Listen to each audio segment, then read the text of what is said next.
Hi everyone, welcome back to DIY Geek YouTube channel. In this video, I want to describe this situation that happens on almost every new homes in America that has a sprinkler system, or you bought a sprinkler system.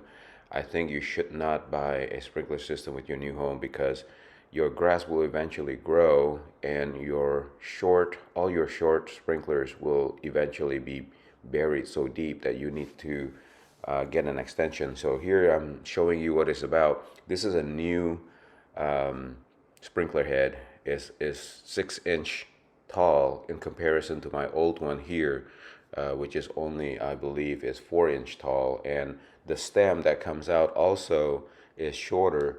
So I'm having to replace all my sprinkler from a 4 inch to a 6 inch, and I'm gonna put the link in the description for the new 6 inch heads.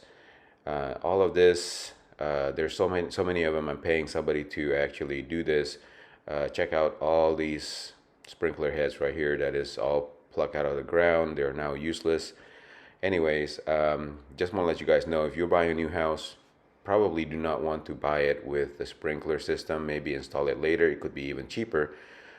Thank you for watching. Thank you for watching. Please subscribe to my channel to see more do-it-yourself video like these and support my channel. Thank you.